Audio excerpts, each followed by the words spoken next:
Hi guys, I'm Nate Velasquez, a Senior PPC Account Manager here at Seer Interactive, and today we're going to talk about troubleshooting conversion tracking.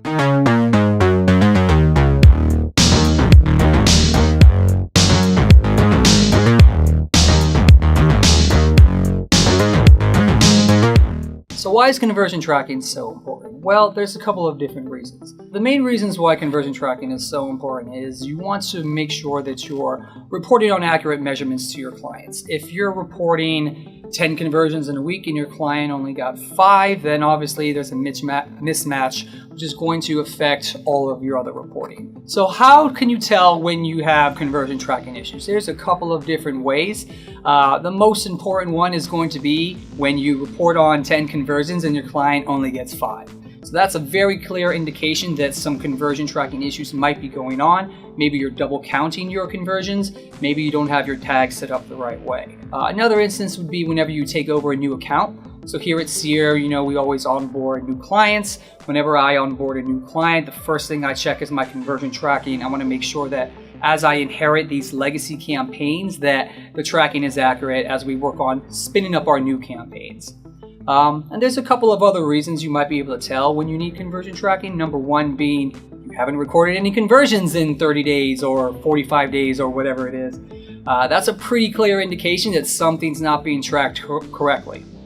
On the flip side, if you see an especially high conversion rate, I know myself, I had one campaign that had a 94% conversion rate for a week or two, and I immediately knew that something was off because as great as that sounds, you're almost never going to have a 94% conversion rate. So on both ends of performance, whether you're not seeing any conversions or you feel like you're recording too many conversions, those are some good places to start digging into your conversion tracking. So now that you know you have some conversion tracking issues, where do you begin? I always like to start in the engines themselves. So for this instance, being Google Ads and Bing Ads, navigate to the conversions section and take a look to see what the status of your conversions is. Are you recording conversions? Are they unverified? Is there some other status that you need to be aware of? That's what I would recommend first. Once you explore that conversion action status, take a look at the web pages to see what URLs your actions are firing on. For example, if your conversion actions are firing on your landing page, you'll probably want to move that over to your thank you page. That should be the first place that you start. After you've done some initial research in the engines themselves, go ahead and navigate to the landing page. If you know a little bit of code, you can always inspect the page source just to confirm that the code is placed on the page itself. If you're not too well versed in code, you can use some Chrome extensions like the Google Tag Assistant to confirm whether or not your tags are on the page. If you're using an implementation system like Google Tag Manager, you can also do some exploratory research there. And finally, if you really just want to confirm whether you're getting conversions or not, submit a test conversion. Give your client a heads up that they know you're submitting a test conversion, and then go ahead and do it in an incognito browser and submit that conversion from the search results. If it's recorded, then you should be good to go. If it's not recorded, then that's where you want to do even further research. After you've done some exploratory research on the landing page, that's when you want to dig even further and explore your source of truth for analytics. For most of us, that's going to be Google Analytics. Some others use Adobe and some other platforms out there.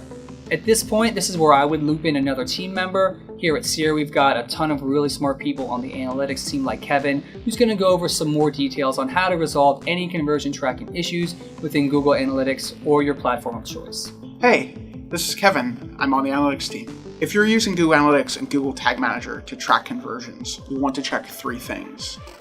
Number 1, what conversions are you tracking and how many are there?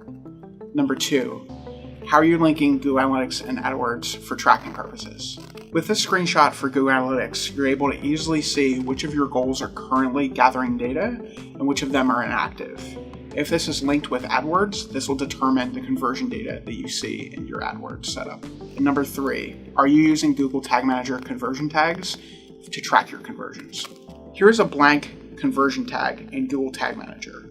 By entering your ID and then tracking this back to your AdWords account, you'll be able to use Google Tag Manager to track your conversions directly to AdWords. By answering these questions, you'll be able to isolate down on exactly what is causing the issue and how you can work to resolve it. Bonus tip, with recent privacy updates for Safari, you can also use the conversion linker in Google Tag Manager to ensure that your conversions are being tracked as accurately as possible. Thanks so much for watching. If you are interested in additional videos that will walk through similar topics, please subscribe to Seer Solves It and look forward to some of our future videos.